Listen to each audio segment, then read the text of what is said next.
Abimelech's conspiracy.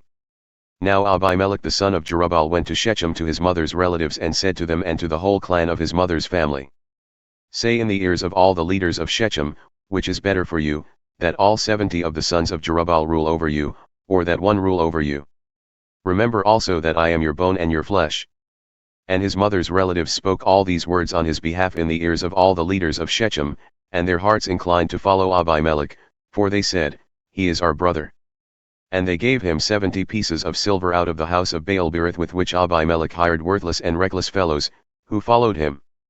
And he went to his father's house at Ophrah and killed his brothers the sons of Jerubbaal, 70 men, on one stone. But Jotham the youngest son of Jerubbaal was left, for he hid himself. And all the leaders of Shechem came together, and all Beth Millo, and they went and made Abimelech king, by the oak of the pillar at Shechem.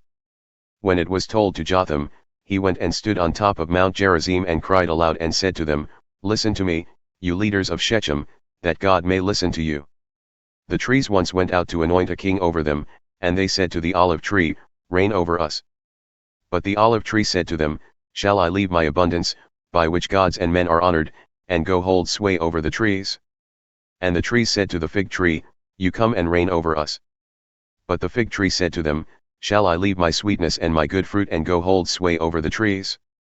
And the trees said to the vine, 'You come and reign over us.' But the vine said to them, 'Shall I leave my wine that cheers God and men and go hold sway over the trees?' Then all the trees said to the bramble, 'You come and reign over us.' And the bramble said to the trees, 'If in good faith you are anointing me king over you, then come and take refuge in my shade, but if not, let fire come out of the bramble and devour the cedars of Lebanon.' Now therefore, if you acted in good faith and integrity when you made Abimelech king, and if you have dealt well with Jerubbaal and his house and have done to him as his deeds deserved. For my father fought for you and risked his life and delivered you from the hand of Midian. And you have risen up against my father's house this day and have killed his sons, 70 men on one stone, and have made Abimelech, the son of his female servant, king over the leaders of Shechem, because he is your relative. If you then have acted in good faith and integrity with Jerubbaal and with his house this day, then rejoice in Abimelech, and let him also rejoice in you. But if not, let fire come out from Abimelech and devour the leaders of Shechem and Beth Millo, and let fire come out from the leaders of Shechem and from Beth Millo and devour Abimelech." And Jotham ran away and fled and went to Beer and lived there, because of Abimelech his brother. The downfall of Abimelech. Abimelech ruled over Israel 3 years. And God sent an evil spirit between Abimelech and the leaders of Shechem, and the leaders of Shechem dealt treacherously with Abimelech. That the violence done to the 70 sons of Jerubbaal might come, and their blood be laid on Abimelech their brother, who killed them, and on the men of Shechem, who strengthened his hands to kill his brothers. And the leaders of Shechem put men in ambush against him on the mountain tops, and they robbed all who passed by them along that way. And it was told to Abimelech. And Gaal the son of Ebed moved into Shechem with his relatives, and the leaders of Shechem put confidence in him. And they went out into the field and gathered the grapes from their vineyards and trod them and held a festival, and they went into the house of their God and ate and drank and reviled Abimelech. And Gaal the son of Ebed said, "Who is Abimelech, and who are we of Shechem, that we should serve him? Is he not the son of Jerubbaal, and is not Zebul his officer? Serve the men of Hamor the father of Shechem, but why should we serve him? Would that this people were under my hand. Then I would remove Abimelech. I would say to Abimelech, Increase your army, and come out." When Zebul the ruler of the city heard the words of Gaal the son of Ebed, his anger was kindled. And he sent messengers to Abimelech secretly, saying, "Behold, Gaal the son of Ebed and his relatives have come to Shechem, and they are stirring up the city against you. Now therefore, go by night, you and the people who are with you, and set an ambush in the field. Then in the morning, as soon as the sun is up, rise early and rush upon the city. And when he and the people who are with him come out against you, you may do to them as your hand finds to do." So Abimelech and all the men who were with him rose up by night and set an ambush against Shechem in 4 companies. And Gaal the son of Ebed went out and stood in the entrance of the gate of the city, and Abimelech and the people who were with him rose from the ambush. And when Gaal saw the people, he said to Zebul, "Look, people are coming down from the mountain tops." And Zebul said to him, "You mistake the shadow of the mountains for men."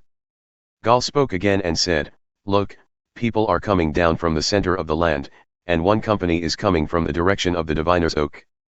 Then Zebul said to him, Where is your mouth now, you who said, Who is Abimelech, that we should serve him? Are not these the people whom you despised? Go out now and fight with them.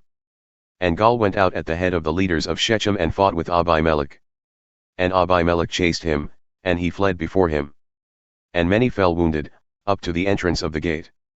And Abimelech lived at Aramah, and Zebul drove out Gaal and his relatives, so that they could not dwell at Shechem. On the following day, the people went out into the field, and Abimelech was told.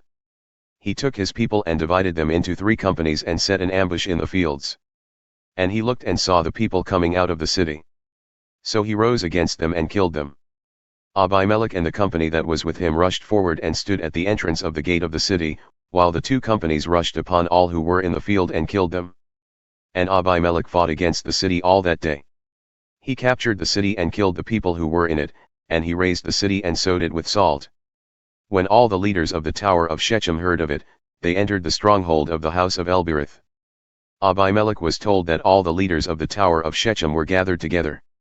And Abimelech went up to Mount Zalmon, he and all the people who were with him. And Abimelech took an axe in his hand and cut down a bundle of brushwood and took it up and laid it on his shoulder. And he said to the men who were with him, What you have seen me do, hurry and do as I have done. So every one of the people cut down his bundle and following Abimelech put it against the stronghold, and they set the stronghold on fire over them, so that all the people of the tower of Shechem also died, about 1,000 men and women. Then Abimelech went to Thebez and encamped against Thebez and captured it. But there was a strong tower within the city, and all the men and women and all the leaders of the city fled to it and shut themselves in, and they went up to the roof of the tower. And Abimelech came to the tower and fought against it and drew near to the door of the tower to burn it with fire. And a certain woman threw an upper millstone on Abimelech's head and crushed his skull. Then he called quickly to the young man his armor-bearer and said to him, Draw your sword and kill me, lest they say of me, A woman killed him. And his young man thrust him through, and he died. And when the men of Israel saw that Abimelech was dead, everyone departed to his home. Thus God returned the evil of Abimelech, which he committed against his father in killing his 70 brothers. And God also made all the evil of the men of Shechem return on their heads, and upon them came the curse of Jotham the son of Jerubbaal.